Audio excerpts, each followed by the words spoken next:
नमस्कार। अभी कुछ राज्यों के अंदर विधानसभा का जो मध्यावधि चुनाव हुआ उसका परिणाम निश्चित रूप से बीजेपी के पक्ष में जाता है और दूसरी तरफ जो महागठबंधन बना है नीतीश कुमार और लालू यादव के लिए, उसके लिए एक बहुत बड़ा एक संकट का ये द्योतक है।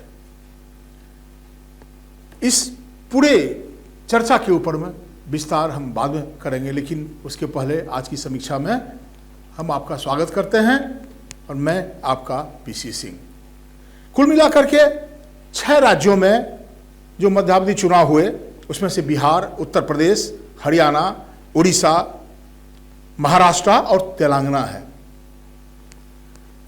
6 राज्यों में 7 विधानसभा सीट के लिए ये चुनाव हुआ था और 7 में से 4 परिणाम बीजेपी के पक्ष में गया है। और अगर आप देखेंगे, जैसे बीजेपी ने उत्तर प्रदेश में अपना एक सीट है उस पर कब्जा जमा के रखा है, हरियाणा में भी उसने कब्जा जमा लिया है, उड़ीसा में जो पिछली दफा भी उसकी जो चुनाव हुआ था उम्मीदवार का जो वहाँ के विधायक थे उनकी मृत्यु हो गई थी, तो वहाँ पर फिर से बीजेपी को ये सफलता मिली है। वो चुनाव, वहाँ का परिणाम बीजेपी के पक्ष में गया है। महाराष्ट्र में जो एक सीट पर चुनाव हुआ है वो उद्धव ठाकरे के फैक्शन वाली शिवसेना के पक्ष में चुनाव गया है। तेलंगाना में केसीआर ने अपनी पकड़ मजबूत रखा है, वहाँ पर केसीआर की इसको मिला है।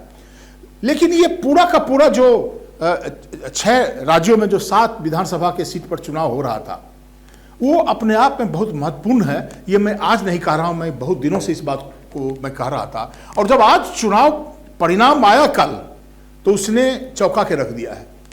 और इसलिए चर्चा, पूरी की पूरी चर्चा, हम उत्तर प्रदेश में बीजेपी को ये सीट आया तो अच्छी बात है और इसमें कोई आश्चर्यजनक बात नहीं है। हरियाणा में और जो उड़ीसा में भी उसका सीट था।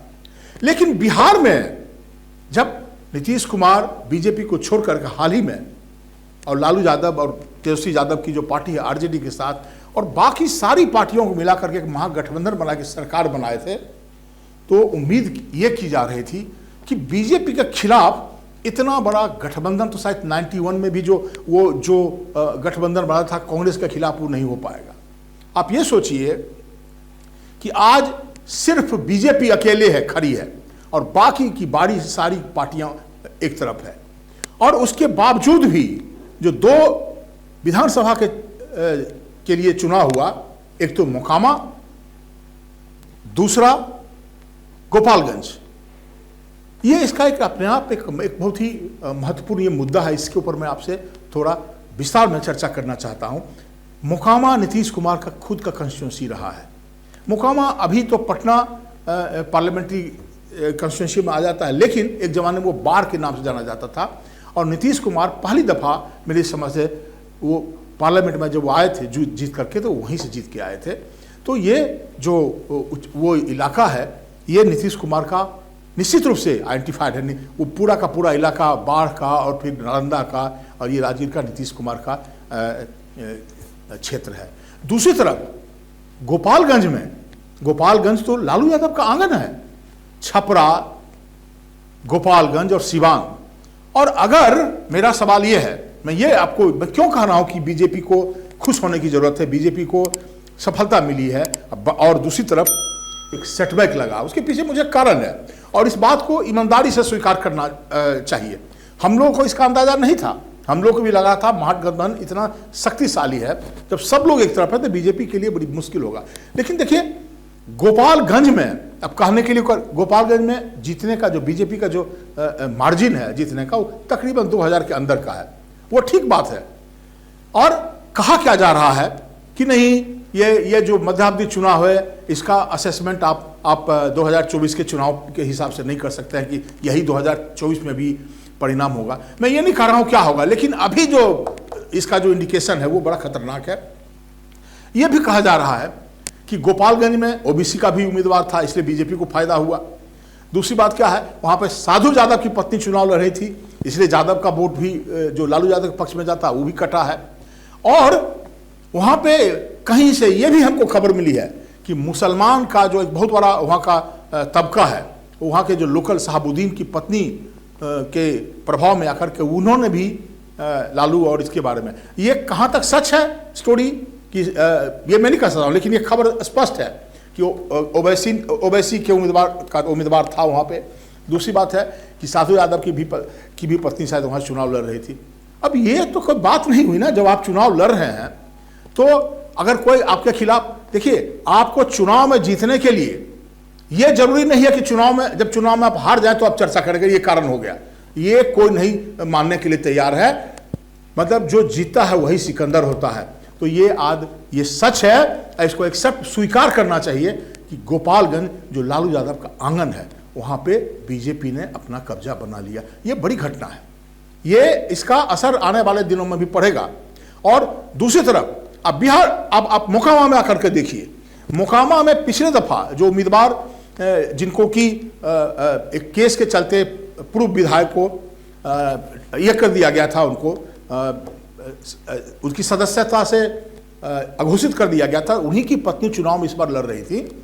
और यह अंदाजा वहां पर हो रहा था कि पहले के अनुपात में इनको ज्यादा मत मिलेगा, लेकिन जो मार्जिन है, आप पिछले दफा चुनाव में जब ये इंडिपेंडेंट कैंडिडेट के हिसाब से लड़ रहे थे, राजद के कैंडिडेट को उन्होंने जो जेडीयू का कैंडिडेट को हराया था, उसमें मार्जिन था 35,000 का, और इस बार मार्जिन घट करके 15,000, 16,000 या 20,000, अलग अलग आंकड़े जो पहली दफा मुझे आया उसको मैं ये कह रहा हूं कि एज कंपेयर टू पिछले चुनाव के मुकाबले इस बार का जो मार्जिन रहा है वो कम रहा है। लेकिन मोकामा का जो सीट है महागठबंधन के पक्ष में गया है, आरजेडी के पक्ष में गया है।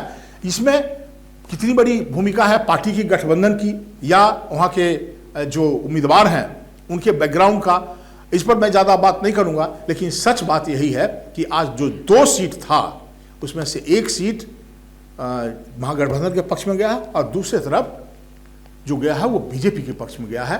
तो इससे जो बात स्पष्ट निकल के आती है कि जब सारा का सारी जातियां एक तरफ, मतलब बीजेपी के अलावा सारा का जो गठबंधन एक तरफ इकट्ठा खड़ा है, चाहे कांग्रेस हो, चाहे वामपंथी पार्टियां हो, या राजद हो, या जेडीयू हो, और चारों तरफ से आक्रमण हो रहा है, इस पर सरकार भी आपकी अपनी है, फिर भी वो सीट का लूज करना ये बहुत ही खतरनाक ट्रेंड है।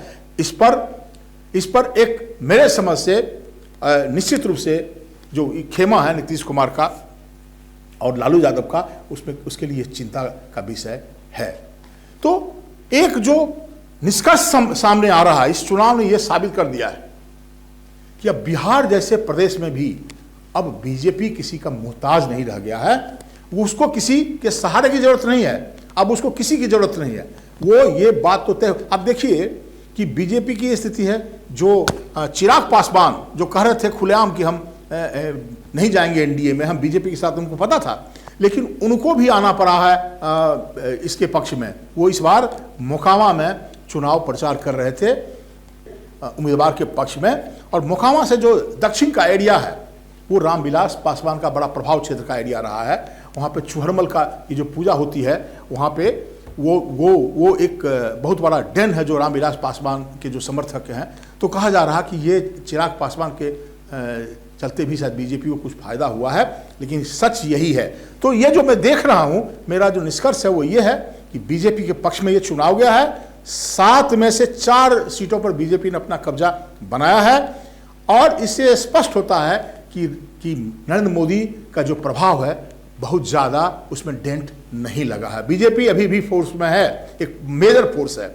और दूसरी बात वो ये है कि बीजेपी बिहार जैसे प्रदेश में भी, जो कभी नीतीश कुमार के सहारे या किसी के सहारे पर चल रही थी, नीतीश कुमार को पिछले चुनाव में ज़्यादा कम सीट आया बीजेपी के मुकाबले, लेकिन मुख्यमंत्री को उसने वो बनाया, फिर वो पार्टी सरकार छोड़ करके चले गए उसके साथ। तो अब बीजेपी अपने भरोसे भी वहाँ पे ये उसके लिए एक बहुत मतलब कॉन्फिडेंस देगा, बूस्ट करेगा बीजेपी को। तो मेरी जो आज कहानी है मैं आप आज यहीं पर समाप्त करता हूँ, और जब कल मिलेंगे तो फिर किसी और मुद्दे पर आपके साथ बात करेंगे। धन्यवाद।